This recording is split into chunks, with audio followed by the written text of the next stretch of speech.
Rod, did you completely unplug and replug your whole headset?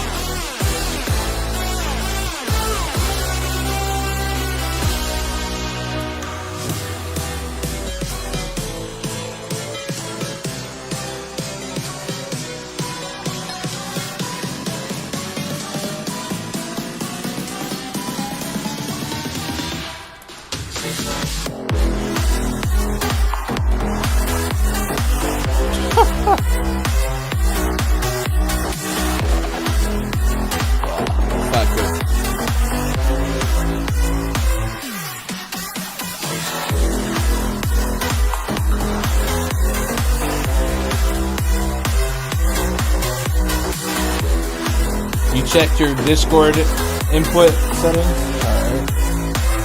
Alright. Desktop system information.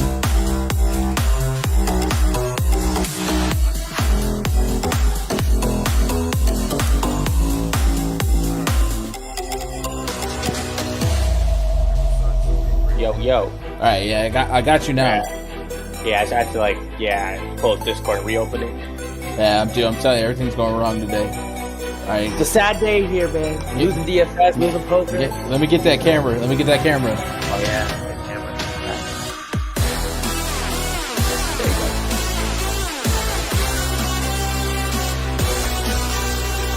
What up, Josh? All right, we hot. Yo. Here. All right, man. I'm telling you, everything's going wrong. It's literally anything that can go wrong, going wrong. But it's okay, though. It's okay. We on our feet, man. What's up, chat? Happy Monday, March 28, 2022. I'm Gun, twitter.com/Gundacker. Joined today by resident of Ontario, Canada. Sad day. It's a sad day. Losing DFS, losing international poker pools. It's going to be like Poker Stars Ontario. It's sad. It's a sad day. Don't know. You know what's funny, too? Technically, it's all legal in Canada and sites are allowed to operate, but because they want to be, good with the province, they'll just choose to pull out. Technically, it's also illegal Canada-wide. Like, you can't go to court and try to take out a site, but yeah, they're just they're getting rid of it so they can have their sportsbook here. Not what you want. So that's not 1-to-1 of what happened in Texas. When it happened in Texas, the legal literature stated that by definition DFS was illegal at the time, and Fanduel voluntarily backed out. But it wasn't so that they could run a sports; they just backed out. And DK was like, "Now we're going to stick around." So it turned out well though. But it sucks, man. Canada, you've been all about this Canada, no taxes on winnings and blah blah blah. Right? Now there's going to be taxes too. There's no tax around. Now they're going to tax it too. It's tough. You know what the rule is? Weird. It's like it's a player liquidity pool is the law. That's why DFS can operate, because they want to keep people. They'd have to create DraftKings Ontario. There's no loophole or there's no agreement to get international pool. So DraftKings are not going to do that for DFS, right? Just for one province. Doesn't make sense. Yeah. Anyway, we're running it back with Josh here. We got a big slate tonight. Lots of news, lots of games that may mean something, lots of games that don't mean something, lots of games that we're not quite sure what the heck's going to happen. But we're here to get to the bottom of it all. Shout out to the live chat. Already 80 plus of you guys. We started a little bit later. We ran over on the PrizePicks show, and then you guys have just been thirsty for this Thunder Blazers breakdown. It's coming. Shout out to Mia Moore, Doug, Michael Durbin in Chat Wayne's World. Michael Durbin says, random question, Gun, did you get your name from Borderlands, or how did that come to be?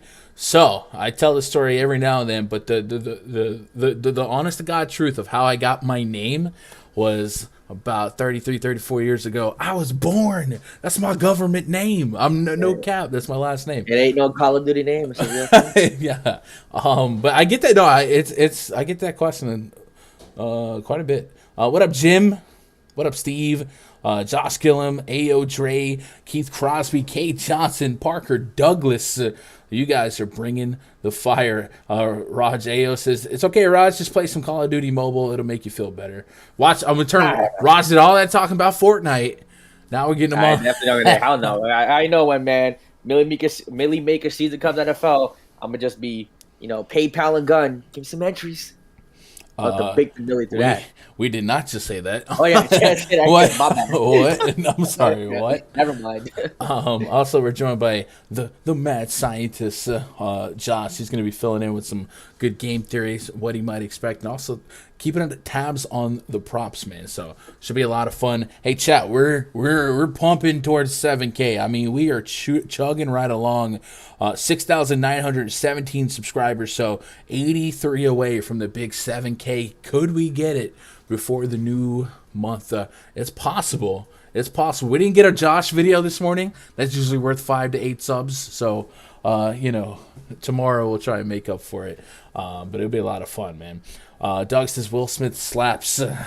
He does. Bro, he do Will be Smith slapping, is, though. as a clown move. Clown move by Will Smith. He's an icon legend. Clown move, though. Keep Gun's name out your effing mouth. What is Gun in there? What up, Crispy? Hope you're doing all right. Team Underground. So I got 4,600 left over. So apparently on the OKC and Blazers showdown, you cannot spend all of your salary if you're playing guys that are active. So that'll be fun. I almost want to play it just for the memes, but it seems pretty likely that the optimal, or more so the winning lineup, would be heavily duped. But man, what a game that should be. But we got a bunch of games tonight, so let's hop right on in it. Let's get down to business. Opening up that rundfs.com NBA VIP spreadsheet. If you guys want access to this, you know the drill. All you got to do is go to rundfs.com, get behind the paywall, and you'll have all of the links. Key news to watch from Underdog NBA. Jaren Jackson Jr. questionable. I missed that one, Josh. Christian Wood questionable. Gary Trent Jr. questionable. That makes me like that Adams prop even more. Tyler Hero questionable. Bogdan Bogdanovic questionable. Danilo Gallinari questionable. Goga Bitadze questionable. And Darius Baisley doubtful. And then we also saw Schroeder questionable. Eric Gordon questionable. On top of that Wood stuff, all of the guys that were unlikely to play for the Warriors are listed as out. That includes Draymond Green, Klay Thompson, Otto Porter. However, Iggy did not make the list there. All right. Back. I'm back. Guess who's back? Hey, revenge game, huh? Yeah. Remember he refused to play for them? Yep. Oh my God. An Iggy revenge game in 2022. Maybe it's a Grizzlies revenge game, but hey man, I got a few more days to play DFS. All right? I'm not wasting it on Andre Iguodala. I want Andre Iguodala. So yeah, that's what we're dealing with, and should be able to formulate a player pool that we're getting behind. We do have some games with meaning and some games with value, and we'll probably try and put context to each game in terms of, does it mean something? You know, at the end of football season, we talk about what teams are playing for something, what teams don't want to risk guys. Same with baseball. It's that same thought process here for NBA. Some teams benefit more from losing lately than they will from winning, man. What up, Keith Gordon? What up, Jermaine Mitchell? You're definitely not staying up for that game. Steve says you have to play that showdown. I don't know, Josh, we should do a live stream tonight. A live before showdown lock, breaking down the Thunder and Blazers piece by piece. You're muted, by the way. No, you're not. Does DraftKings and Fanduel both have it? I know for sure DK has it. I'm sure they both have it. I'm not actually. I feel like I won't actually play it, but it's just LOL smiley face. What up, Neville? All right. Magic and the Cavs, though. First game tonight. Project starting 5 for the Magic. Cole Anthony, RJ Hampton, Franz Wagner, Wendell Carter Jr., Mo Bamba. He's got hose. Colin, they will be up against the Cleveland Cavaliers.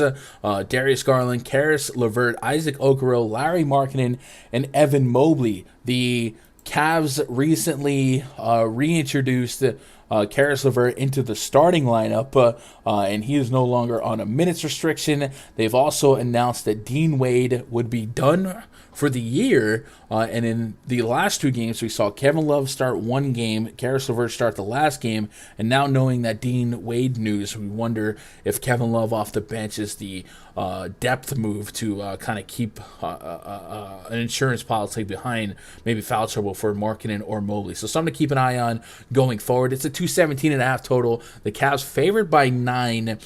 Keeping an eye on this game and every game today for playoff implications. The Cavs are right now sitting in that 7th spot.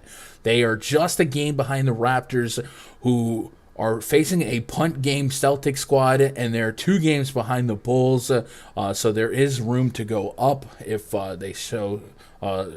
they were so motivated to do so. A couple of days ago, we got word that the expectation is for the Cavs starters to have their minutes ramped up closer to what they might be playing in the playoffs, get those lungs right, get that conditioning right. So what I do wonder is, what's the priority here? Is it first and foremost winning the game? Yes, but 2, if you have a cushion lead, are you still going to stick to that mantra of, I want to play my guys big minutes just so they're ready for the playoffs? And if that's the case, near 40 minutes of Darius Garland could net some really fruitful stuff. 38 or more minutes in a couple games straight now, 41 in LA and Detroit, a couple overtime games in here as well.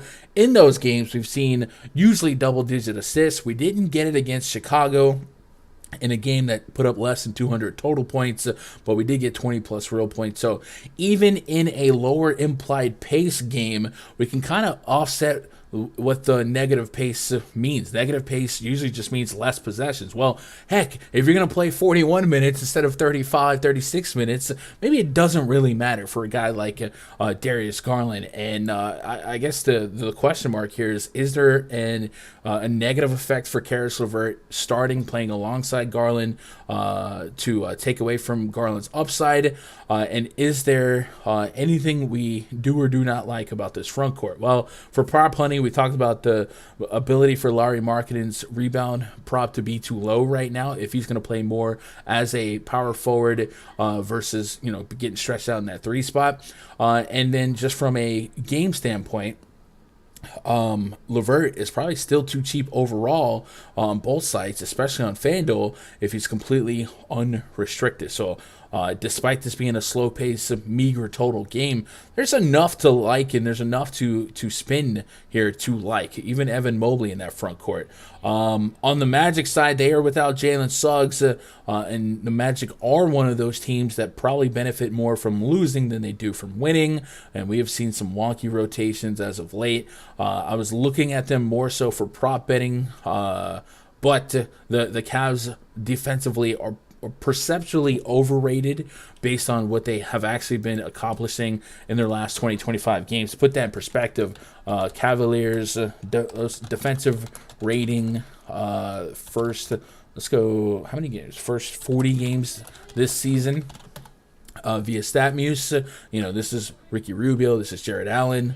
This is definitely not correct. Cavaliers, the Cleveland Cavaliers defensive rating first 40, let's just go last 25 games. The Cavs started the season as like a top 5 defense, top 10. In the last 25 games, their defensive ratings dropped to 115. So certainly regression, and it makes sense. So the matchup a little bit better than perceived for the Magic. However, we are wrestling with minutes and minute projections. If we want to get to the Magic, I think Cole Anthony on Fanduel, Franz Wagner on either side, and Wendell Carter, Mo Bamba are in the bucket if we want to get to them, but there's certainly some volatility within them. I think I'm leaning more so to the Cavs here. I think Markkanen could be underpriced. I think Evan Mobley has 40-plus fantasy point potential, and Garland does have 50, and Levert's too cheap. So I will have all of the Cavs outside of Okoro in my player pool, and I'm just kind of wrestling with ownerships there. I might max like 2 Cavs in a lineup, but there is something to like here. Raj, in your final days as a DFS player legally in Ontario, will there be some Cavs in your player pool tonight? Man, the thing I'm worried about here, definitely the blowout. You want these Cavs to kind of get the full run. Guy like Darius Garland at 10-3, you want him to play, upwards of 40 minutes in possible close game. But against Orlando, I could see a blowout easily happening here. If you think somebody close, I think he's good for 50 fantasy points, if not more, so don't hate it. Guy like Evan Mobley at 7-7, with Jared Allen now, he's still always in play. A few down games, 22, 28, 30 fantasy points. I expect him to get, 40 to 45, push 50 in some close games. So I don't hate that. And in the Orlando side, Wendell Carter Jr. at 8-3, always option. Been killing it lately. Again, coming off of a down game, 28 fantasy points. Before that, 59, 36, 48, 41. So I think he's definitely in play, but not running to these guys just because of the game environment. Yeah, I mean, that's fair. I'm more so worried about the minutes in the game environment itself. I'm even fine entertaining the thought of Cleveland guys playing minutes, even if the scoreboard was 15 to 18 in the fourth quarter, just for the sake of them getting their conditioning where the coach wants it to be. Josh, any revelations here from our last conversation about this game? Well, yeah.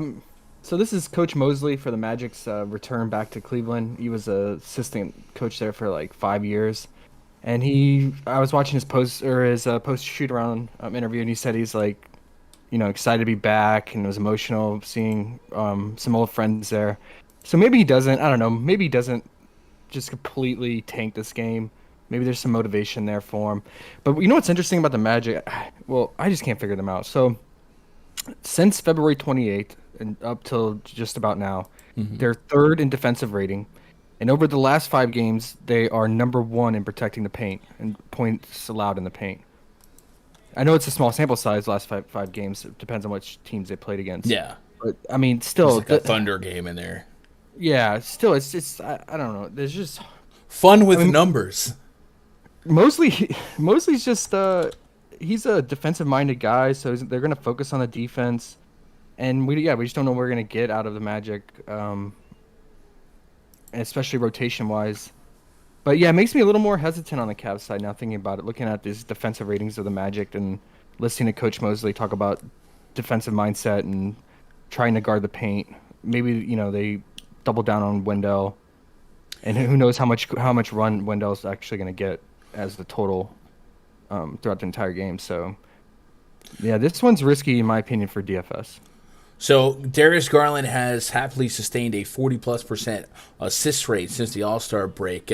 When I put Levert specifically on the court with him, it actually drops to 35%. 35% is still pretty high, especially if you're going to play 40 minutes. But it does negatively impact Garland's overall assist rate since the All-Star break. Yeah. However, Garland still leads his team in usage at 26% and well over fantasy point per minute. So I'm willing to get to some Garland here. And that's all I got to say about that. That last game, he just looked to shoot first. What did he take? He took 25 to 30 shots total, and he did not look to pass or set up the offense. He just dribbled it down, drove, and shot. So, yeah, who knows if you're going to get that out of him today, or if you're going to get a pass set up first type of offensive threat. Carris Leverton, his first game as a non-restricted starter, saw 36 minutes against the Bulls, 28 fantasy points. And remember, the team total, or the game total, was below 200. Neither team hit 100 points. The Cavs implied to do that and then some today. So we might be able to expect that much more for really all of the Cavs here, but especially a guy like Levert. And I think just generally speaking, Levert's falling way too cheap on both sides. Hawks at the Pacers, next game on the docket, project 35. For the Hawks, Trae Young, Kevin Huerter, DeAndre, Hunter, Danilo, Gallinari, Clint Capella taking out Tyrese Halliburton, Buddy Hield, Justin. The Andersons got tickets to the game. How'd they get tickets? O'Shea Brissett, Goga Batadze, lots of Q tags here on the Pacers side. Most notably, Batadze and Washington. I think Batadze, really, honestly, I don't know. I feel like the other day Batadze was in and then he was out. He's officially questionable with a foot injury. We do know that Malcolm Brogdon is out, and in his absence, we have seen big minutes out of Halliburton, out of Buddy Hield. We also know that Chris Duarte's out, Isaiah Jackson's out. So, despite the Pacers being one of those teams that are not really incentivized to win, we can still get some somewhat deep minutes all through and through on the Pacers side. And I think Tyrese Halliburton is live to lead the team in minutes, as we saw really since the All-Star break without Malcolm Brogdon. 33 minutes against Toronto. They lost by 40 points, and it was also one of those that weird game where the speaker caught fire because those Canadians... and they're replacing Jalen Carter. I already made that joke on Twitter. Doesn't count. Oh, doesn't count. I already made the joke. Talk about it. Yeah. They played my mixtape. Well, mine's better. Is it though? Is facts. It though? Don't make me Twitter. I'll Twitter poll it, bro. I'll Twitter poll. Hey, share the YouTube link to the song. Let the people see. Let the people decide. Is it a banger? Well, Is it not? now you can focus on that music career, viewers, because you Right? can't play DFS. Sad Sorry. world. Hopefully comes back. Yeah. So anyway, big minutes for Tyrese Halliburton imply. Buddy Hill also probably plays pretty big minutes. Now, I noticed it the other day on Fanduel to DK. 9,200 Tyrese Halliburton is not usually something I have to really sweat. Neither is 7,500 Buddy Hield, but both these guys are significantly cheaper on FanDuel. $1,300 discount for Buddy Hield and a almost $2,000 discount for Tyrese Halliburton. So these guys absolutely become part of my player pool over on FanDuel, and then that front court becomes a headache to predict. Lance Stevenson also in the mix here. Hard to predict with high levels of confidence. The Hawks, they're in a weird spot. They are technically fighting to stay in the play-in, but I really don't see them not hitting the play-in. They got a 4-game lead on the Knicks here. I doubt they catch the Nets. I guess there is a world where the Hornets could lose tonight to the Nuggets, that the Hawks win, and then they would be 1 game behind the Hawks. So, there's still room for them to mathematically go forward, and they technically could get as high as 7 if wins and losses went the right way. But I don't really see them losing a hold on this play-in spot. But I guess mathematically they are playing for seeding, and every win matters, and you really need to win the games that you're supposed to win. Right now, they are 8-point favorites against this Pacers team. They are without John Collins, and then Bogdan Bogdanovic and Danilo Gallinari have been on the injury report almost daily with Q tags here. So let me pull up their injury report today and see if I can't get us an update on what we might expect from those two. Bogdan, I think, has only missed 1 game in this stretch, and then we've seen him play through Q tags and drop his 30 points against the Knicks, 30 real points against the Knicks. So something to keep an eye on here, but we'll check out NBC Sports Edge. They have this really cool depth chart page that I like to look at. Right now, just taking the time to load. So I'm stalling by speaking slower, and then there we go. Bogdanovic questionable with a right knee soreness designation, and Gallinari questionable with a right elbow contusion. So check out both those guys. This is one of those spots where you could probably win this game without one of them, if not both.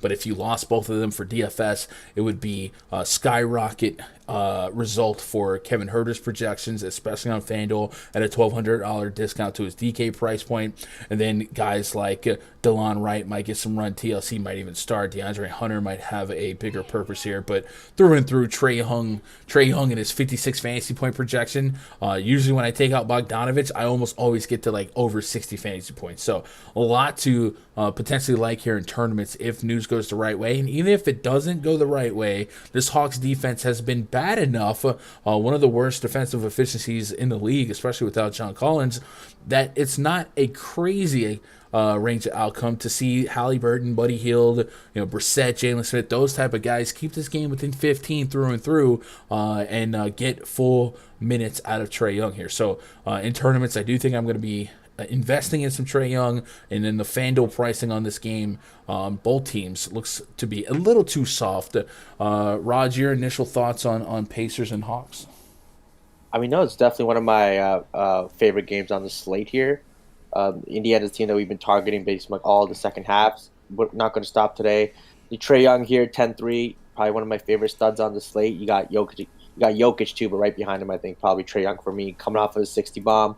I can see another 60 bomb again against the Indiana team. If the Indiana can keep it close, love him to get full 4-quarter run and do his thing. Clint Capella, 6,400. Congo's just not getting that many minutes anymore, so I can see Capella playing upwards of 30 minutes in this spot. All right, let me look into that, because that is an intriguing thing. I would expect Congo to still be splitting nearly down the middle with Capella on a. And what about when the Pacers go small too? I guess that's fair.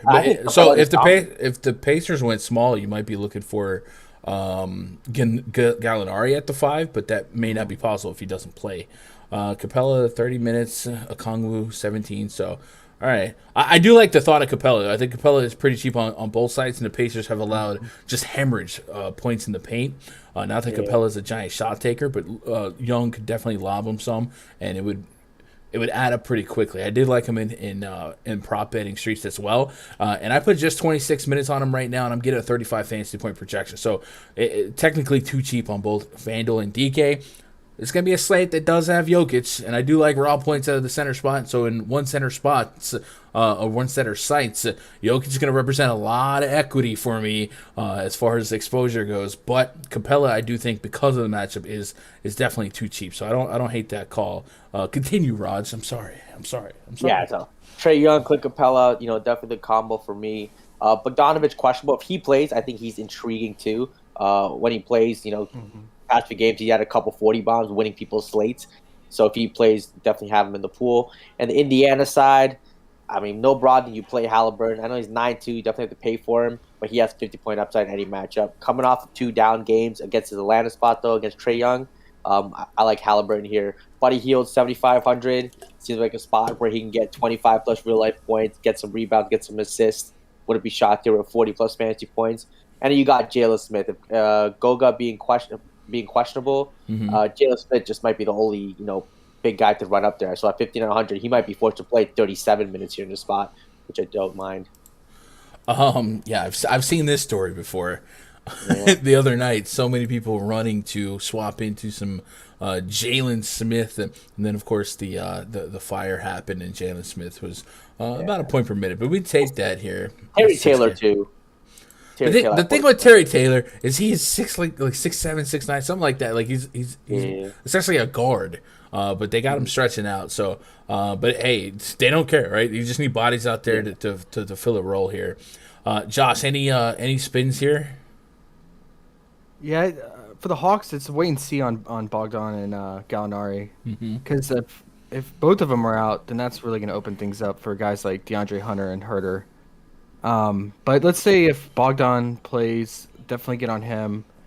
But if Gallinari sits, I mean, I might have to consider DeAndre Hunter, especially at his price tag. But also for Prop World too, they only have him at 23 fantasy point. His usage should go up and shot volume. I mean, because Gallinari lately has just been dominating usage besides Trae. His assist thing has been nuts too. Yeah. They don't have that lineup though. Yeah, just like all ball handling, everything lately. He's been doing it all. So if he's out, that's a big boost. I feel like for guys like DeAndre Hunter, it's a good spot for him in this matchup. He should get a lot of points in the paint. Yeah, it's really wait and see on the Hawks, and then I can always consider Halliburton for fantasy points because of his stock upside. Shout out to the live chat, Patrick Reed, Travis Duarte, Obi-Wan. Welcome to the chat. If you're lurking, say what's up. Give me a ear. Danger, the safety dog, says fantasy point projections on Jokic, Murray, and Young. I got you just a second. Arizona Drama says, what's good, Gun? Took yesterday off. Back today. How about that 70 burger from Jokic the day before?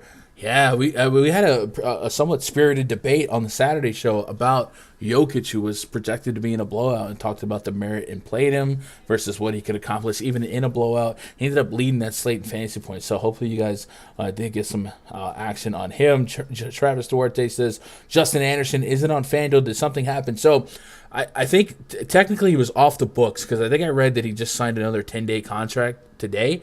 But that's kind of crazy because FanDuel's almost like never on top of that type of stuff. Usually it takes a while to get somebody added or it takes a while to take somebody out.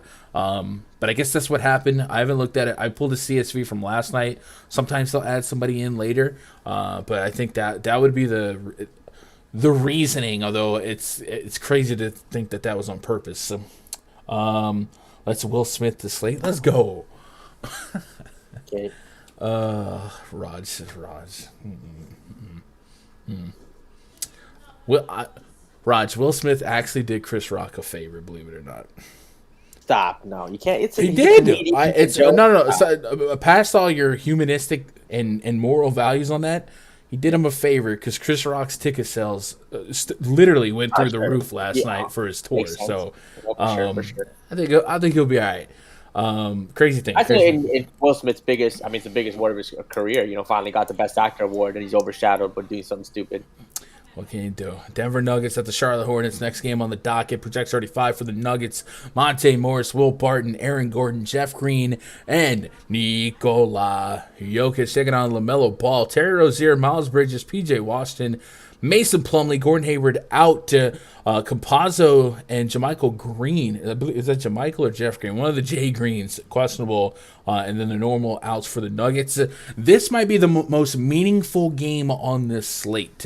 That's without question the most meaningful game on the slate, but maybe one of the more meaningful games we'll see for the next day or so. Looking at the Eastern Conference standing, the Charlotte Hornets are 8th right now, but the difference between 8th and 4th right now is 7 wins. That's probably out of the picture, but the difference between 8th and 5th, 8th and 6th, well, that comes down to 3 wins, and the Cavs are just 2 wins ahead of them. So the Hornets do have an ability to go forward a little bit, and mathematically could get as high as 5 if things shook out the right way, if the Bulls continue to kind of bounce up and down. I think the Raptors are kind of getting an implied win tonight against the Celtics punt squad, but you just never know. But the Hornets have motivation to go forward, but nobody has more motivation to go forward, in my opinion, than the Denver Nuggets. Nuggets are 6th in the Western Conference, and the difference between 6th and 3rd right now is a matter of 4 games, and there's plenty of games to move up. The Warriors on a 2-game losing streak. They're punting tonight's game. No Clay. They've been without Steph. No Draymond. They're facing a Memphis Grizzlies team that has just been so elite defensively and so good win-loss wise. The Mavericks are just 2 games ahead of them. So 2 or 3 wins here versus 2 or 3 losses here. The Nuggets go from a road team playoff team to a home team playoff team, and home court advantage matters for everyone, but especially for Denver, right? You know what I mean? So Denver definitely has incentive to come out here and try to win this game and put out 4 strong quarters, and you might just see that palpably in watching the game tonight. So a lot to like here, and we don't have to worry about tank jobs and minute rotation. So with that said, with the one of the MVP candidates in the mix here at 10.9K on Fanduel, I'm getting 60 plus fantasy points as his projection. That's probably going to be one of my highest owned players, even in the, him being nearly 11K. It's definitely going to be my highest owned center. It looks like a really, really strong spot for him. And the Hornets, although defensively not great, they've been really good offensively and actually have sustained one of the better offensive efficiencies throughout the season, especially in the last couple of months. Offensive rating, let's put Charlotte Hornets in front of Charlotte. Okay, home rows, Charlotte Hornets offensive rating last 20 games. Hornets have an offensive rating of 118.8 in their last 20 games. So I believe if that was stretched to a full season sample size, that would easily be the highest in the league. 118 probably unsustainable, but it shows you that they're gelling. They're scoring points here. So the Nuggets are going to have to play keep up if the Hornets are hitting. The best offensive efficiency in basketball right now is the Utah Jazz at 116. So this is a tough matchup for the Nuggets. They are favorited, but I guess ultimately I'm saying all this to say that this game should give us 4 quarters, and it should stay competitive, and we should like Nikola Jokic for many, many extra implied possessions and real points. So I like Jokic quite a bit. Past Jokic, what do we do? I do think on FanDuel, Will Barton and Aaron Gordon have been too cheap lately. Today, I'm still getting 30 fantasy point projections on them. Monte Morris in the 4-6 range, still pretty clickable. And then on the Hornets side, LaMelo Ball's kind of turned into one of those stretches after a couple of down games to where he's been more consistent than inconsistent. Price still on the south side of 9K, and we're getting 60, 50, 40 plus. So I definitely don't mind targeting this game for some floor and definitely some ceiling. Jokic stands out to me. Raj, is Jokic your must-have guy tonight? I mean, yeah, Jokic looks like a walking 70 bomb in this spot here, against Charlotte. Best matchup in the league. I think this game will be competitive too. I think Charlotte's going to, keep up with Denver. They're going to do their thing. So I expect Jokic to get full run here. 70 fantasy points, give me all of that. I think the secondary piece will be interesting for Denver. I think, somebody like a Monte Morris, Will Barlin, Bones Highland. Just like one of those guys will definitely kind of, I think, could break the slate for Denver. I'm leaning probably Will Barton here, 5,800. He's a guy that can definitely stuff the stat sheet, get you rebounds, get you assists, get you points. So I could see him and Jokic, having a combined 120 fantasy points, in a perfect world, which I'll take all day, every day. And then on the Charlotte side, LaMelo Ball, I think 8,900. I think it's a great spot for him. Playing the minutes, 37, 34, 39 minutes past 3 games. Got a 64, 37, 53 in there. I think it's a 50, 60 point spot for him in this spot. So give me all the LaMelo Ball and Jokic in this spot. Josh, is Jokic just going to be that dude for us tonight?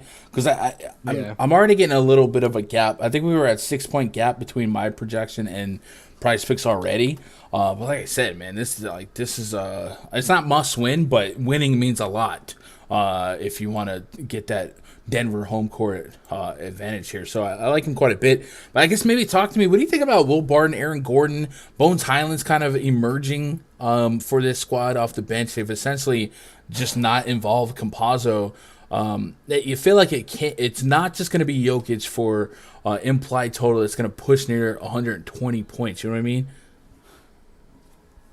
Yeah, I do. I mean, but the Nuggets guys have been so inconsistent, especially guys like Will Barton. I mean, he's had a stretch of games where it's so bad, and then against a favorable OKC squad, he obviously had a good game. He actually commanded the ball a lot in that game, and actually ran point guard and led the team in assists. I probably would just stay away from them. They're just too volatile, in my opinion. And Jokic, I mean, he could just take over the game at any moment. And he might have to, like you said, in this matchup. And he had to do it against OKC to keep the Nuggets afloat against them, which is just crazy. I think Jokic will be a core piece both on DFS and props. Man, that's such a good point that they didn't necessarily put away OKC with ease.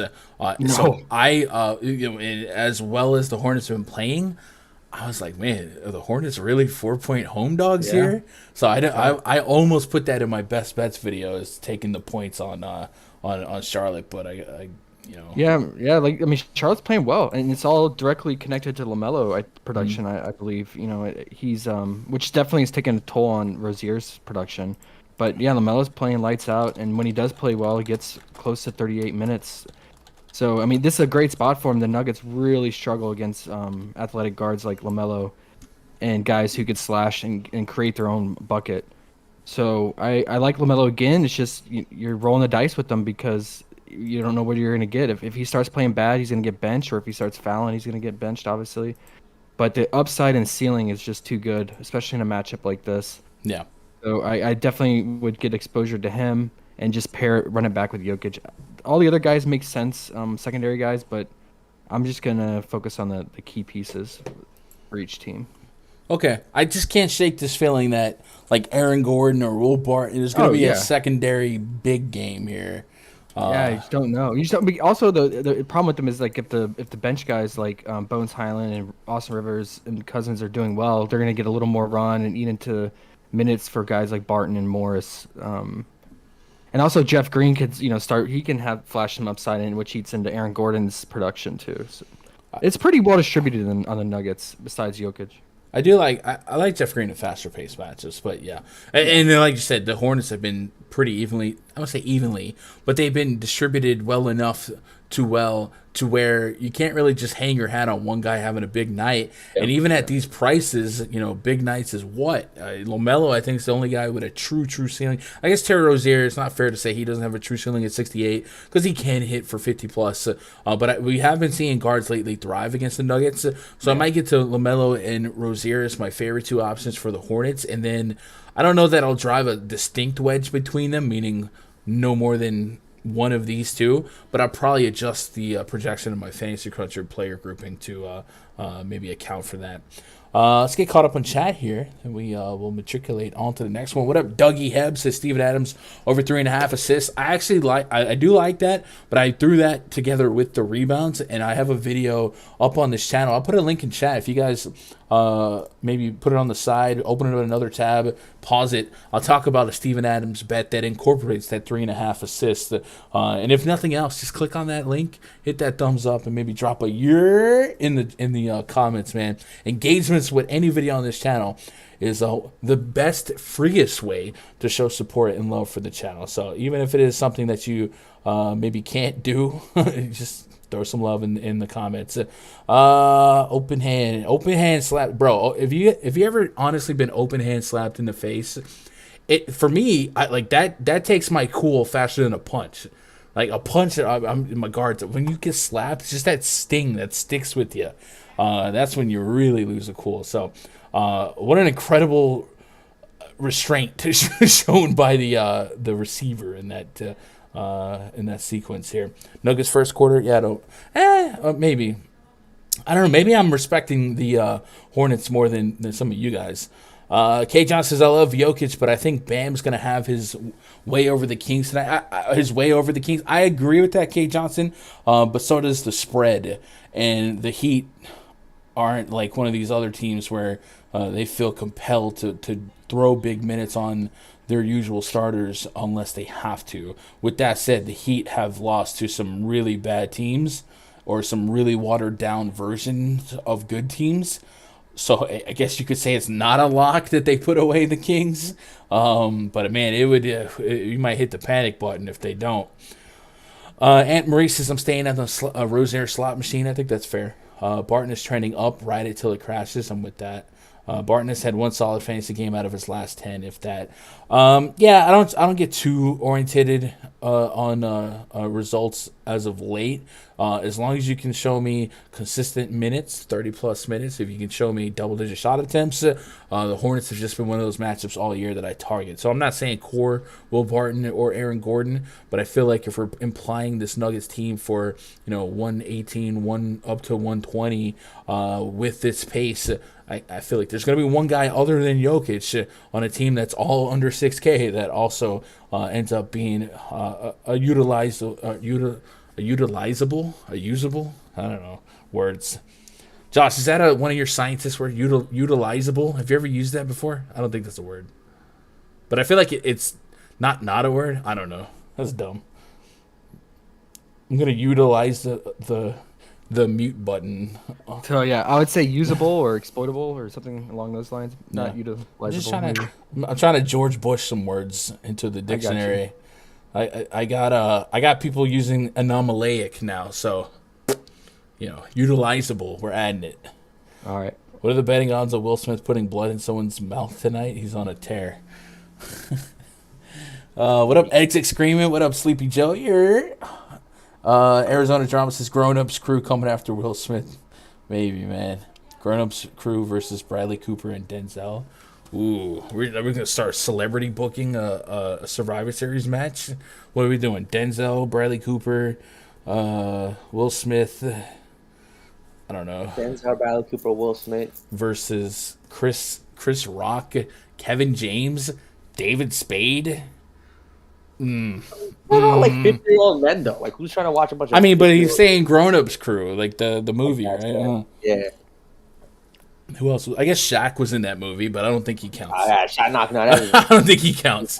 Miami Heat hosting. Definitely stacking Shaq. If Shaq was the host, he definitely ain't touching him. Oh, you good? Just saying. Come here. Yeah, right. Come here. Gonna do that. You would have told Jada, just sit down, don't do nothing. I can't slap you for him. She would have laughed. Sacramento Kings. Project starting 5. Davion Mitchell, Justin Holiday, Harrison Barnes, Trey Lyles, Damian Jones taking on Kyle Lowry. Mike Lowry slaps. Okay. Duncan Robinson, Jimmy G, Buckets, PJ Tucker, Bam Adebayo. We got 216.5 total, 12.5 point spread in favor of the Miami Heat. So, like we said, logistically, the Heat should put away this Kings team, but the Heat are certainly skidding in the wrong direction as of late. And they are hanging on for dear life to that first seed in the Eastern Conference. They are actually, I think they lose the tiebreaker to the Celtics, but the Celtics are punting tonight. So it could be an implied loss to the Raptors with Robert Williams, torn meniscus, Al Horford out, Jason Tatum out, Jaylen Brown out. So if the Heat win this game against the Kings, assuming they want the number 1 seed. I know the Nets sweepstakes is a fun debate. They would probably take sole possession of first place back, and then they are waving off the Bucks and Sixers. I think we all are in a prayer circle to try and get Sixers and Nets to match up. So hopefully that happens. But I'm just saying, from a sports standpoint, there's a chance that the Heat get their 1 seed back tonight, and it's a pretty heavy chance because of how deep the spread is. The Sacramento Kings, without De'Aaron Fox, without Domantas Sabonis, Terrence Davis post this trade, certainly have put some big minutes on Davion Mitchell. We've seen mixed minutes results for the front court. Trey Lyles' last game was one of the spike games. The game prior, we talked about how Chimezie Metu had that almost career game explosion against the Pacers when the Pacers were forced to go small. Isaiah Jackson had that headache. He was ruled out coming off concussion. So they went to Terry Taylor, so they were able to go smaller. Metu matched. Metu played longer minutes. Didn't happen the last game as we projected, and Trey Lyles turned into Shaq, 20 rebounds, right? Damian Jones, Alex Landon in that front court. So they're predictably unpredictable, but if we have to get here on the Kings side, Davion Mitchell is certainly the guy that feels the most alluring as of late, but he's earned a 7.4K price point on DK, and on paper, the Heat, not really a matchup you want to go out of your way to target. On the season, though, they have been one of those funnel defenses where they restrict points in the paint at an elite level, and because of that, they've allowed a pretty decent amount of points via the 3-ball. If we go look at that team metrics chart in the RunDFS.com NBA VIP spreadsheet and go to 3-pointers allowed per game, the Miami Heat have allowed a top 8 amount of points via the 3-ball per game. So who do we look at on the Kings to maybe take advantage of that if we wanted to? I'm thinking maybe Justin Holiday and maybe Dante DiVincenzo. So none of these names going to give you the warm and fuzzies. I just got to analyze the game, Josh. Let me live. And then on the Heat side, Tyler Hero's questionable. PJ Tucker's questionable. Hero has been really, really up and down in the water. Like his name is Bob. Oladipo should play tonight, and so should everyone. So a full-strength Heat do come at some relatively low price points. AK Jimmy Butler can get you 40, 50 fantasy points. Bam Adebayo in a nutty matchup against this Kings front court absolutely can get you 40 to 50 fantasy points. Right now I got him for 47 FanDuel, 44 DK. I'm going to want some of that, but we are wrestling with the spread. So I guess what gives here? Raj, what are you doing with the Heat and Kings? I got some faith in the Sacramento Kings. Davion Mitchell's been good to me. I'm going to play it again. The Heat haven't looked that good, so I'm not as scared as their defense. The Sacramento team gave Phoenix a run for their money a couple games ago. So give me some Mitchell here, 7,400. He's showing up. You're really getting to 7,400, Davion Mitchell. Yes, sir. He's about to give me a 50 bomb. I'm about to get a 50 bomb for 7,400. I'll take that all day, every day. And Trey Lyles, he did great for me when I played him after his down game against Orlando. I'm playing him against him in Miami just the minutes. I expect him to play 35 minutes again. He only shot 3 for 12 and still got you 39 fantasy points. So I think he has some upside here. And like I said, we could not be further apart. What?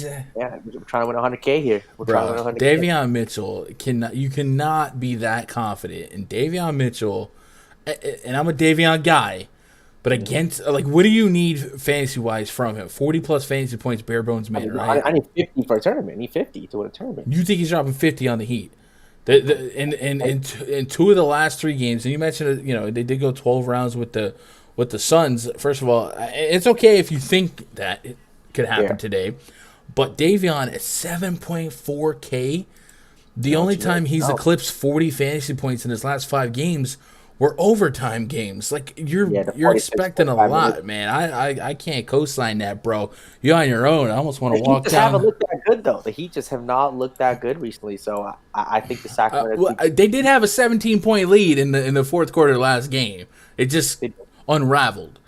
Yeah. So I don't know. Weird regular season skids happen. But sure. 7,400, can't do it. Can't do it. Right, give me a 6% on Mitchell. I'm with it. Okay. And then Trey Lyles, I guess price wise, we've seen him in blowouts against the Celtics and Suns kind of get there. So I don't hate the thought of that, but none of that is a comfortable click. Fair point. I'm probably not getting any Miami guys too basically for me to try to get to. I mean, if Bam and Adebayo, Jimmy Butler at 8K and 8,300, I think are viable. Like Bam could definitely get you, 45 plus fantasy points here. So can Jimmy, but again, just not comfortable clicks. Yeah, I don't know, Josh. How asinine was what Rod has just said? Oh, Maybe, DFS pulling out of Ontario, man. It's gonna save you from stuff like this. It's pain. Nah, I mean, it's just this game will drive you crazy. All right, I got a little trivia here for you. All right, bet. How many threes combined do you think PJ Tucker and Jimmy Butler have this entire month of March? I'm gonna say Butler has like less than 8. I think they have combined like PJ Tucker is known for corner threes, right? So I'll give for month of March, I'll give him 3. Over under 10. Well, it's got to be under. Why else would you bring it up? Yeah, it's just shot. Okay, Yeah, all right. It's 8. They both have 4 each. Jimmy Butler's the most overrated guy in the NBA. 4 threes for both of them each. And so PJ Tucker once led the league in 3-point percentage, and this entire month he is now at a league low 15%. So I think this is a big reason why they're struggling. They're not making their shots. But something's got to give, right? You got to have some positive regression to the mean. This is I mean, they're still like they could go to sleep tonight as the number 1 team in the Eastern Conference, right? Like it's not like the Lakers, okay? You're right. We're not gonna hit the sell button after a week of down games, but yes, something's got to give. Positive regression or progression. With that said, PJ Tucker, tag on him. Let me pull that up on the Heat side. But so let me ask you, Josh, do you expect PJ Tucker to take less than 4 threes in a month going forward? I feel like that's like literally his reason in life is to camp. I know. No, he's taking them in the month of March. He's just only made 4 of them in the entire month. I mean, Donovan Mitchell made more threes in one game than Jimmy Butler and PJ Tucker made combined the entire month, which is just insane. No. With that said, I can't get a read on this game because of that. It just seems, the Heat are in a slump, and they're going to get out of it eventually, and you're just going to have to gamble which game that's going to be. This one's a pretty favorable matchup, so maybe this one. They're back at home. Spoelstra's back. Maybe they turn it. This is like the turning corner to get right before playoffs. Can't get right. I'm not. That is Pappy. Yeah, I mean, we're gonna have to wait on the props because of this pending news for the prop side. But I could get on some Bam against Damian Jones. Still young guys figuring things out defensively, and then that's probably it. My favorite target would be Bam. Yeah, I mean, so Kay Johnson, I see what you're saying. There's a reason he's got the pencil. I would say even Jimmy Butler not shooting threes, he's still contributing from a fantasy standpoint. So like that's not going to eliminate him. He's never really a guy expected to shoot a lot of threes anyway. But 51 fantasy points against the Knicks, definitely a range of outcome. 43, 8,300, 40 plus fantasy points. You're live, so I don't mind looking that way. But I don't know. I think there's a lot of need to get right in this Heat side of things. They're on a 4-game losing streak, and you're getting the Sacramento Kings. So even if you're going into battle tonight without Tucker, without Tyler Hero, you need to win, and you need to win like convincingly, in my opinion. So I'm sure Spoelstra is looking for this matchup as one of those corrections opportunities. Bulls at the Knicks. Project starting 5 for the Bulls. So I've seen a few different ones. The one I'm looking at right now has Ayo Dosunmu, Alex Caruso, Zach LaVine, DeMar DeRozan, and Nikola Vucevic up against Alec Burks, Evan Fournier, R.J. Barrett, Julius Randle, and Mitchell Robinson. 219s a total, 3.5 point spread in favor of the of the Chicago Bulls. Then let me see, what was that Chicago starting lineup against Cleveland? It was, oh my goodness, Sumo Caruso. All right, so it is the exact starting lineup from last game. So I guess we'll run that back. Sure. The Knicks got back Julius Randle against the Detroit Pistons. Randle played 31 minutes in that game. Mathematically, the Knicks, are not dead yet, right? They're 4 games back from the Hawks. So if the Hawks were to go on an unfortunate skid and the Knicks finish strong, they could stay in there, but they're a couple losses away from me and Dunzo. And the Bulls, even though their second half regression has been the story of their season after that strength of schedule caught up with them, they are within earshot to 3-4 games of home court advantage if they go the right way, and Sixers, Bucks, or the Heat continue to go the wrong way. So that could turn into home court advantage. So they got to win while they can win. Why not? So this game not meaningless. So with that said, we have some low prop totals from this game. But it's also a game that's going to project to be one of the lower pace games on the slate and a medium total. But down to the wire, you get some Madison Square Garden narrative there if you want to buy into that for guys like Levine, for guys like DeRozan, Vucevic. And from a DFS standpoint, pretty attainable price points on really 1 through 5 here. So I don't think this, normally a Knicks game I instantly write it off, but I think there's some spots where I start electing to activate some of these Bulls in my player pool. And then on the Knicks side, RJ Barrett, Julius Randle, now that they're back together, those are probably 2 guys I'm most intrigued with. Julius Randle's Fanduel price point, $1,100 cheaper than his DK price point. I guess you could say that he only played 31 minutes against the Pistons versus spots where he plays 38 minutes, and it was a 2-point game, and it wasn't like he was in massive foul trouble or anything like that. Could he get some more minutes going forward? It's a Thibodeau starter, definitely. So I'm hoping that 31 turns into like a 35 plus. So something to keep an eye on. I'm going to have probably more 8.3K FanDuel Julius Randle than I probably should tonight, but it just seems like a price point that I don't want to pass up, and I'm getting a 40 plus fantasy point projection here. Raj, the Bulls are giving you a shot at 8-ish K Levine, 8-ish K DeRozan, and 8-ish K for Vucevic. All those guys popping for around 40 plus fantasy points in the model. Are you going to get access to them in DFS tonight? Yeah, I mean, they're all just in that price tag where you're not running to play them, but you don't want to fade them. They all have that kind of 50-point upside in a game like this. Do they all get there? Definitely not. I think more likely not, 1 does, maybe 2 for lucky. But I think the guy I'm probably rolling with the most here, I'm thinking is Zach LaVine here, 8,400. Going to chuck some shots, going to get you a couple assists when he's playmaking. So I like that. DeMar DeRozan at 86. Again, just kind of the same thing. It's going to come down to which one of these guys can get the peripherals. Because I think both those guys are definitely good for 20-plus points. But who's going to get the assists, rebounds, a couple steals, and blocks? Knicks side, you mentioned Randle and Barrett. Randle at 9,400, definitely intriguing. I wonder, what his ownership will be, because I think everyone's just going to, kind of get to Jokic, and to kind of fit another guy in that price tag might be tough here. So it'll be interesting to see what his ownership is. RJ Barrett at 8,400. He might be the fave for me today. With Randle back, his more likely outcome is mid-30s to maybe low 40s against the Bulls here. So I'm probably going to stay off him. So yeah, one of those games where guys are interestingly priced and have some upside, but not running to it. Yeah, Josh, do you like this game more than you think you should? I should consider it with the small spread, because we have quite a few games that Vegas thinks are going to blow out. And, the Bulls have been exploitable lately. They are ranked 8th in defensive rating. They've really been struggling since the All-Star break.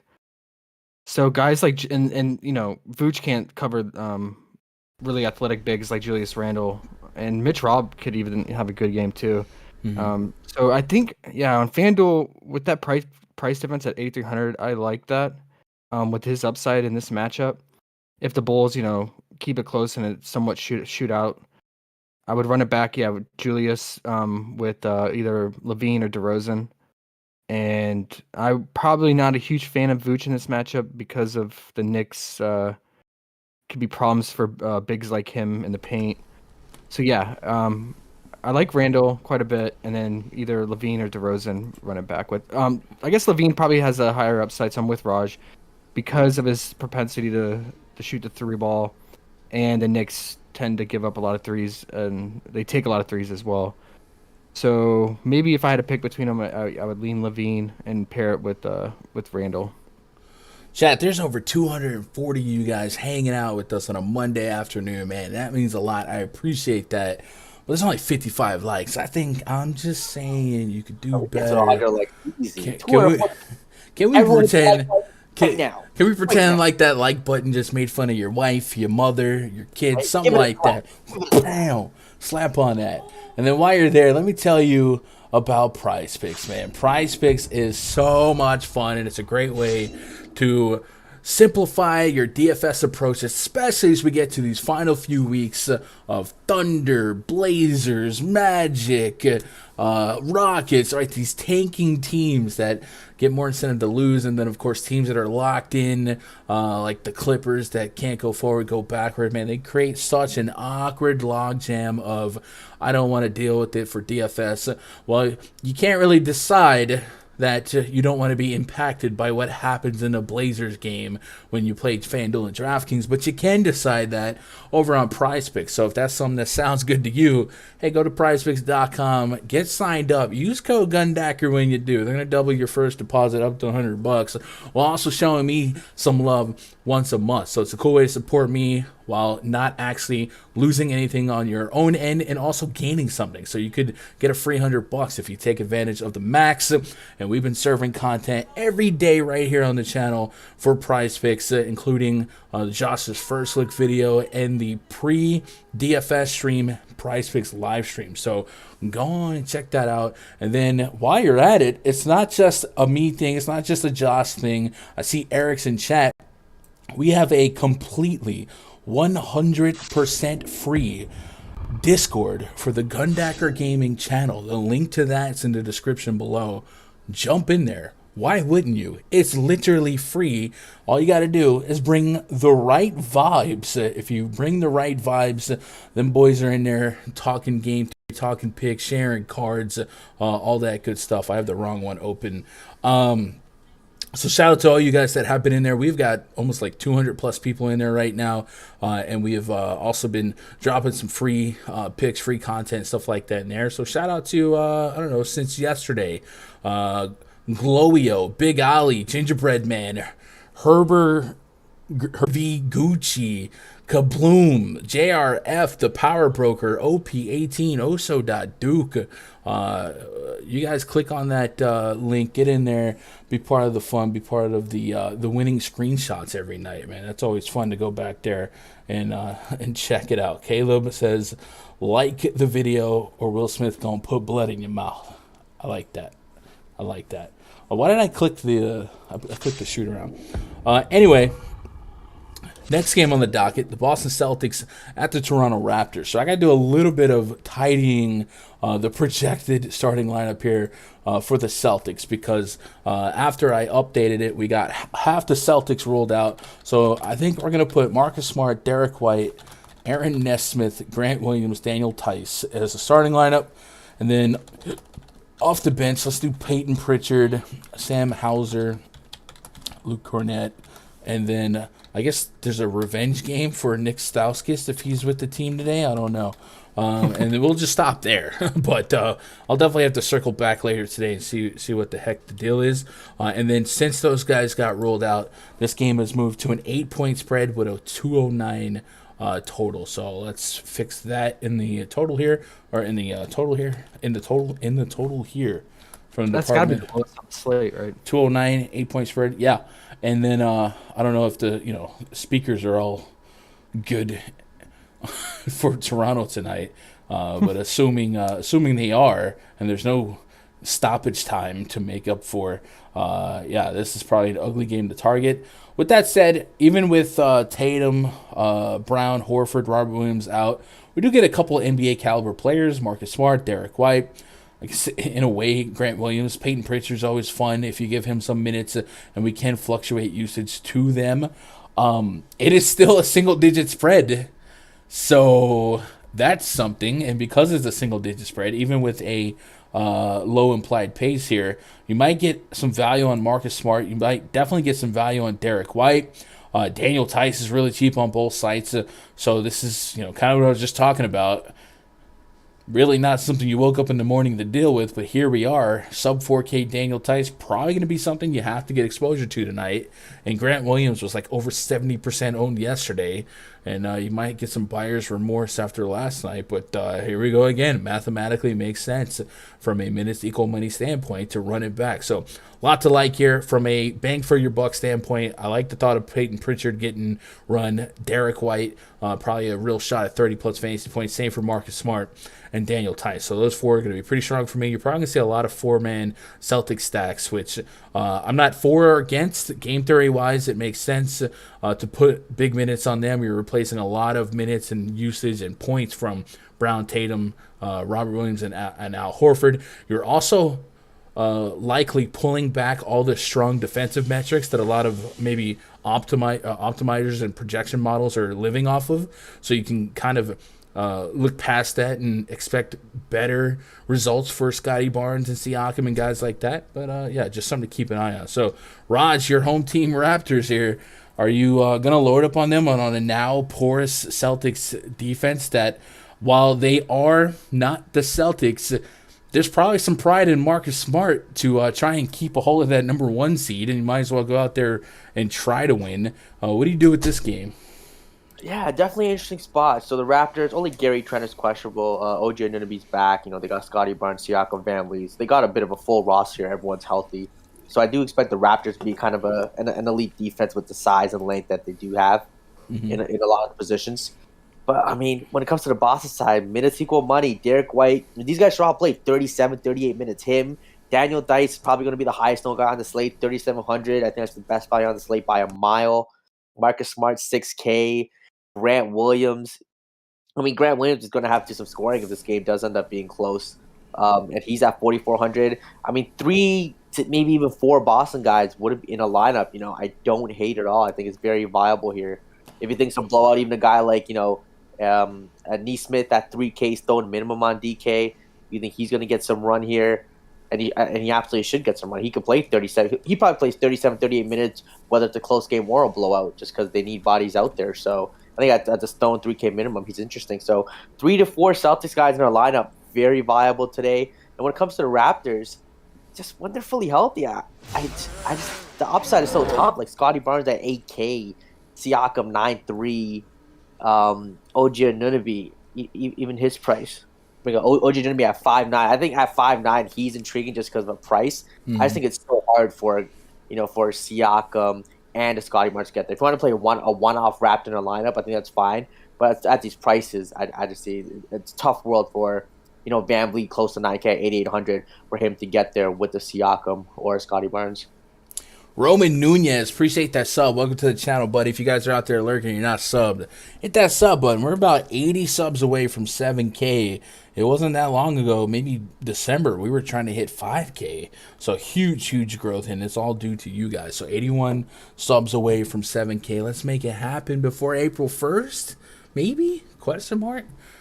Josh, now that we have a little bit more intel on what the Celtics might throw out there, I guess we can keep prop bets in mind as well.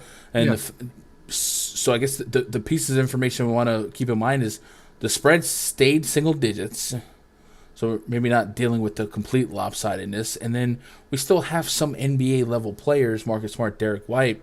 Do you like anything for these guys? Earlier today on the PrizePicks show, there wasn't any Celtics lines. We got a couple. But now we have a couple, including Derek White real points. No.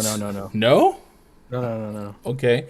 Marcus Smart real points. The assists seem kind of low on both. I mean, why are you so anti-White real points? Did he do something to you? No, he's just he can go real cold and not be productive. I mean, we've seen the few games that he's played 35 minutes for the Celtics. He's not been productive offensively, but defensively he's been lights out, and he's racked up 5+ stocks.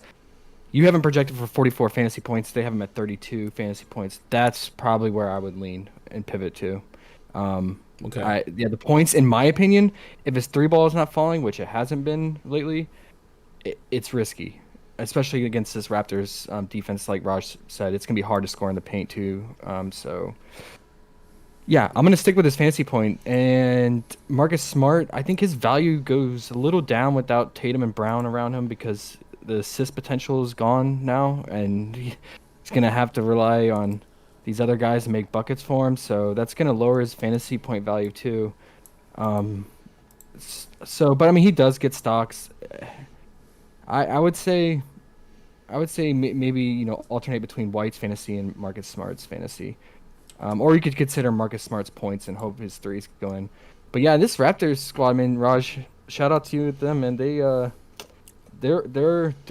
gelling at the right time at the end of the season. Hell yeah. 8 of the last 10 games, and they won on a 5-game winning streak at one point earlier this month. And I think it looks to me, it just looks at first glance, the big reason why is Siakam's playing really well.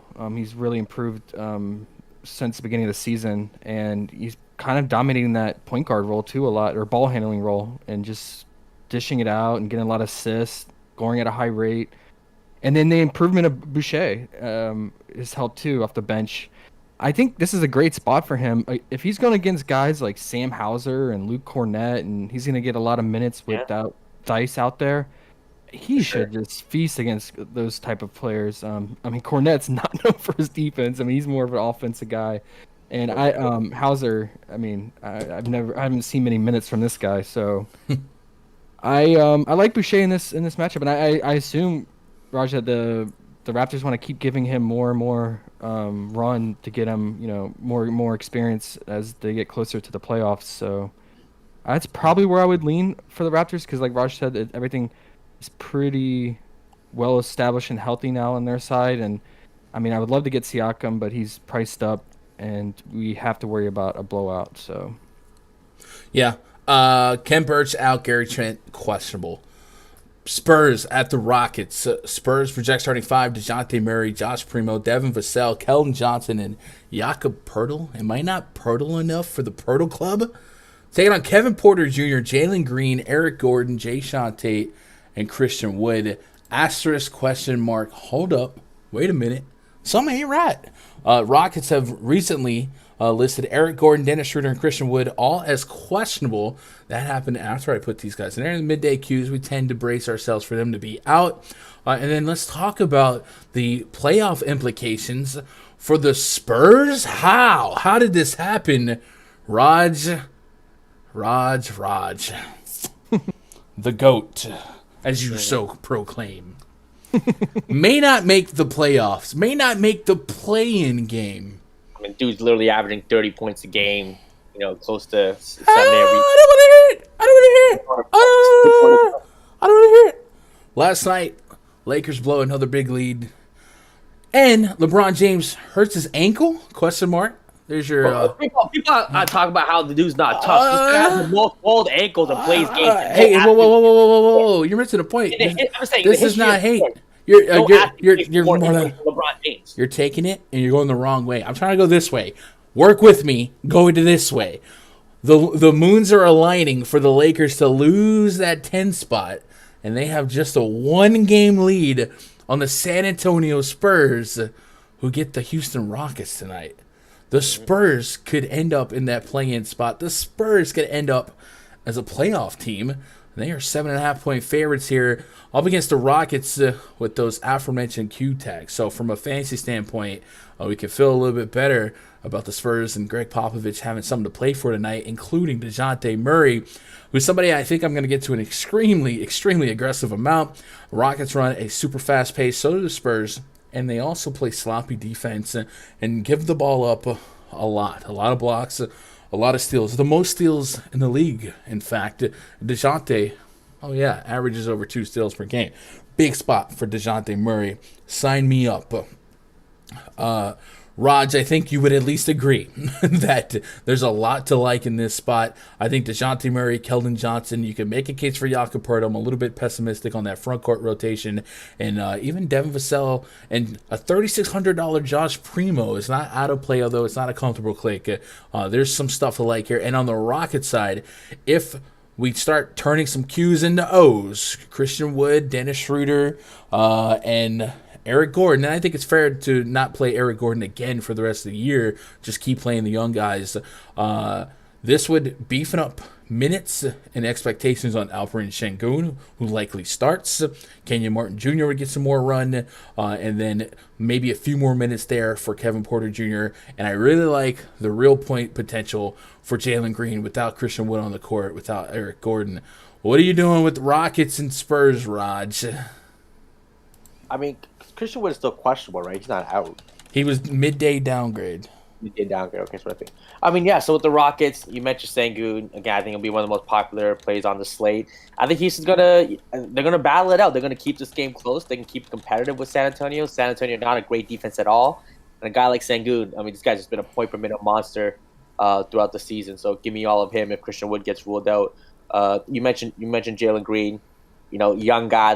He's gonna be out there. Past couple of games, 9 for 17, 9 for 16 shooting. You know, so I like that. He's definitely chucking shots. He's going to make more if he gets those peripherals. I like it at 6,100. DeJounte Murray, you know, everyone's running to Jokic. I would not be shocked if DeJounte Murray is the highest scorer on the slate instead of Jokic if this game ends up being a 4-quarter game. This could be a massive spot for DeJounte Murray. I think, you know, his first half prop maybe, or even the full game probably a core play on PrizePicks. You know, hopefully Josh will say that. But love DeJounte Murray in this spot here. Probably not getting to anybody else on the San Antonio side. Like a Keldon Johnson at 6'7" is intriguing. He always has those random high 30, 40-point games. So if you want him in the pool, I think it's fine, but definitely not a core play. Yeah, Josh, Spurs got a lot to play for here. I think they win this game pretty handily, but you can't bet on this Spurs defense to smoke teams. They can, obviously. We've seen that happen. But I'm kind of hoping for a competitive game down the stretch. And then, you know, now more than ever, you don't take your foot off the gas. You don't take you're stepping on somebody's neck. You stay there until they're done breathing. You know what I mean? Get that dub. And I think DeJounte Murray absolutely has a chance to be a top scorer on the slate. If not, for sure, a top 2, top 3. I think when I'm done tweaking projections, it'll probably look like Jokic, Trae Young, DeJounte Murray, something like that. What does it look like right now? I also was digging Keldon Johnson's rebound prop earlier. But do you have that infatuation with DeJounte that I have tonight? I have DeJounte at a top 2 projection on the slate right now, edging out Trae Young and second to Jokic right now by about 4 fantasy points. Like I said, Jokic is playing for just as much, if not more, trying to get those wins to maybe secure home court advantage for the first round or two. Talk to me about Spurs and Rockets and what you are looking for and what you're looking for if some of these Qs turn to O's. And I was thinking Jaylen Green real points might be something we get to as a group. Mm-hmm. Yeah, for sure. That would be a core play. And then if we get Şengün now starter and we get props, I would probably lock that in. Like I've said before, that guy is he's flashed upside and he's still so young. But this matchup was great for him against the Spurs front court, which we've targeted all season. But yeah, so the Rockets are. I'm not surprised by this late Q tag for Wood. They are doing too good over the last 2 weeks. They are 3-2. That puts them now third in the tank standings. So they need to lose games, and they have acknowledged this. So I think, you know, I worry about rotations.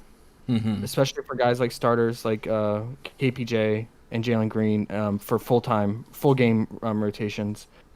And I think you could expect to see more minutes for Martin and Josh Christopher. Those are intriguing value plays for sure, especially if you think it's going to blow out. They're going to get all the garbage run. And they're very efficient at it, too, in the garbage time that they play. So I like both of them for value. And... yeah, I guess for DeJounte, I absolutely want to lock him in this matchup. I think he still get it done in 3 quarters because I think Pop. What I've seen him when they're blowing teams out. I forget the last team they were blowing out. They were up by like 30 plus. They Pop pretty much just let DeJounte play the entire third quarter, all the starters, and then they just pulled him. Oh, that was the Blazers game. That's right. Yeah. And yeah, so I mean, he could still get there even without that fourth quarter stint. But he is priced up, especially on DK. But for props, I would definitely look for his fantasy point full game and half game, first half. And then even for Pirtle, his first half prop is interesting too for his fantasy points and his 2.5 block and steal. PrizePicks has DeJounte at 50. I have him at 58, so I'm cool with the over. Yeah, and then Pirtle too. I mean, what do you have him projected for? I have for 34 on a 25-minute projection.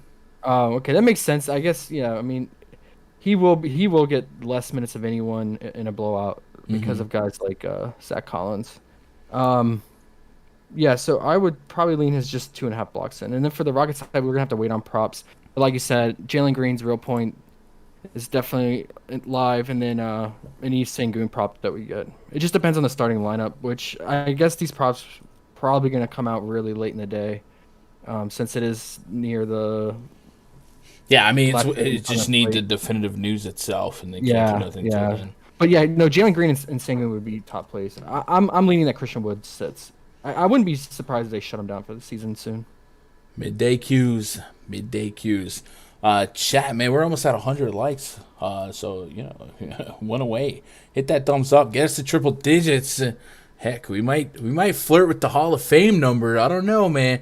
If we get to 120 likes, I might have to bust out the Hall of Fame screen for you guys and show you how close you can get to having your jersey retired in the rafters of the YouTube annals of DFS glory. Warriors at the Memphis Grizzlies. Project starting 5 for the Warriors: Jordan Poole, Moses Moody, Andrew Wiggins, Jonathan Kuminga, Kevin Looney taking on Tyus Jones, Desmond Bane, Dylan Brooks, Jaren Jackson Jr., and Stone Cold Steven Adams. It's going to get you one board. What? We got a 221.5 total, a 10-point spread in favor of the Memphis Grizzlies. Let me make sure that that's still 10. It's 11 now on a 221 total. So we've lost the hook on the total, and we've gained a point on the spread. There will be no Draymond Green, Otto Porter, or Klay Thompson tonight. So it's not a full-on punt game because they're still offering Jordan Poole and Andrew Wiggins.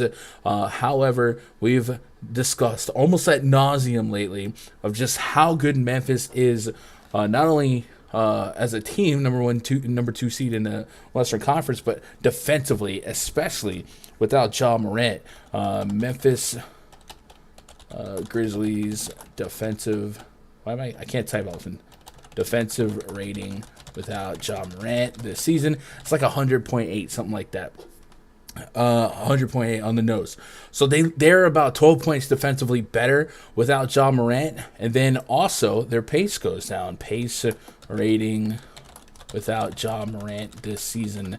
But they play such so efficient offensively, 99. So that would be one of the lower paces in basketball. So something to keep an eye on for the Grizzlies here. And because of this, we have seen time after time teams come in and get smacked, smoked, hit their unders, and then the Grizzlies tend to lose out on the fourth quarter.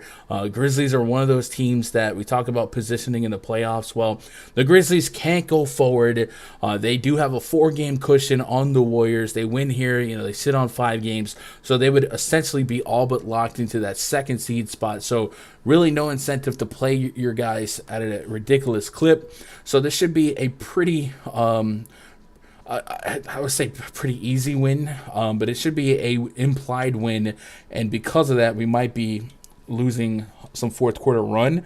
I do want to point out that on the Grizzlies side, Jaren Jackson Jr. and Brandon Clark came up with Q tags here, and if you're trying to find some rest spots going down the stretch, those are 2 guys to keep an eye on, especially Jaren Jackson Jr., who is one of the Defensive Player of the Year candidates now, and he's dealing with right thigh soreness. So as elite as that defense has been in this stretch without Ja Morant, Jaren Jackson Jr. does play a part in that, and Brandon Clark is questionable with left hip soreness. So if he can't go and Jaren Jackson can't go, you might get a smaller lineup that stretches out. You might see more Kyle Anderson.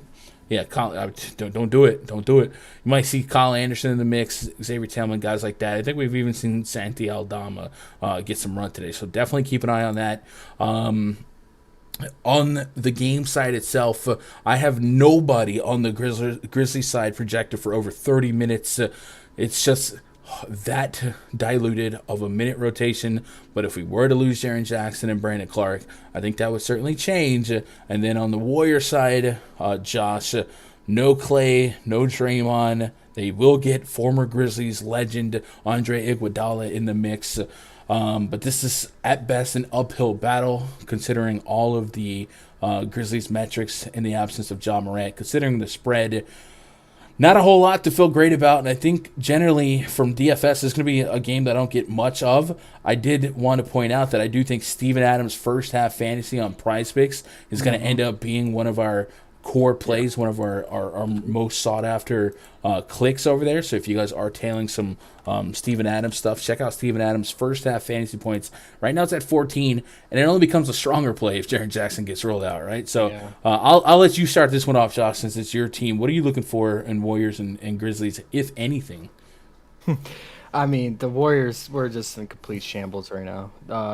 Iggy just came out and called out management and said that it's disrespectful what they did to Steph and Clay and Dre with this roster construction that they built. That's not what you want. How is it disrespectful? What? Take that max contract, Clay.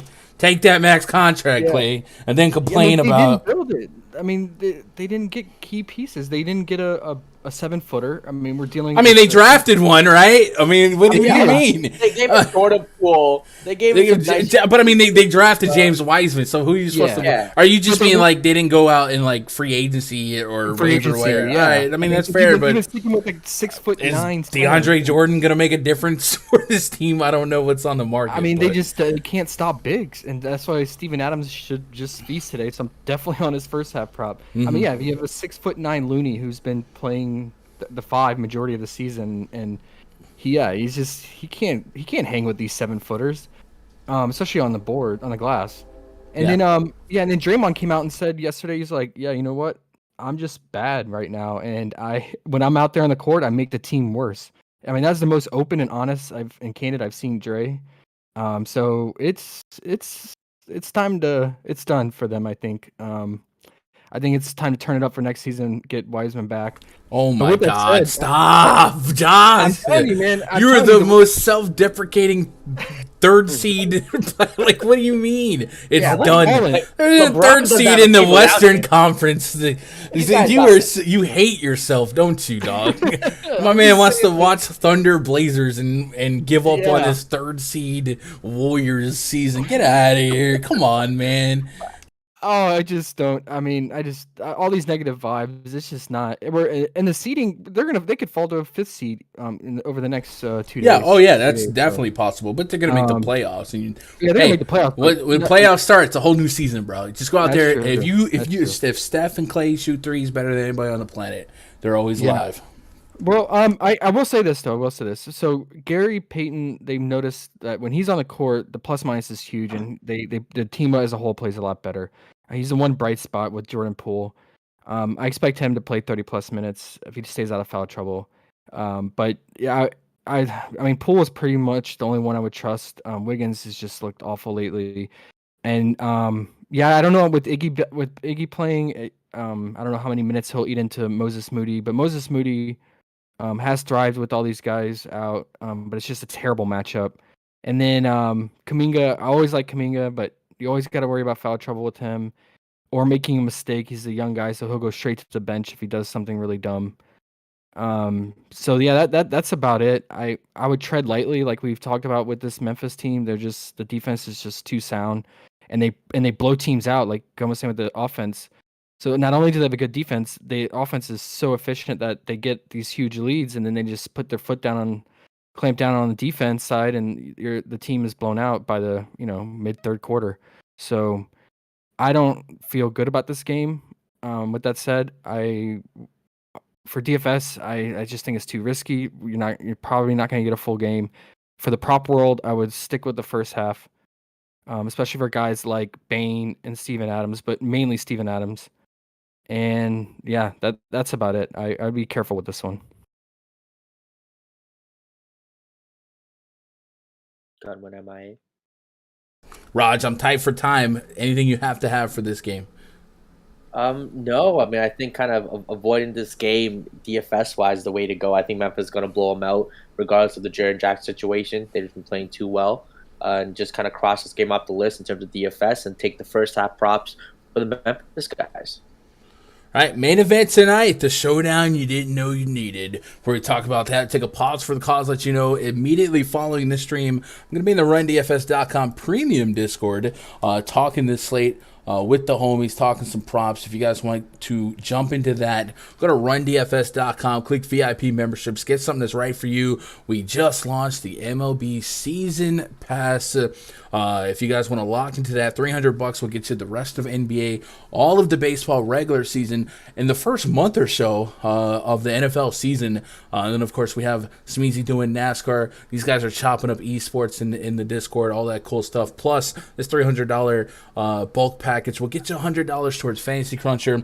And I'm definitely going to have a Discord session with some of you guys that maybe need to know how to approach stacking the different teams for MLB strategy. So all that's going to be included. Make sure you guys jump in that Discord, though. So get what you want. But if you want that season pass, definitely act fast because it's only going to be up there another week or so. If not, probably at least a week. And then after you do upgrade, go to VIP portal and get the links to the Discord and then the spreadsheets. But most importantly, jump in that Discord. The Discord looks something like this.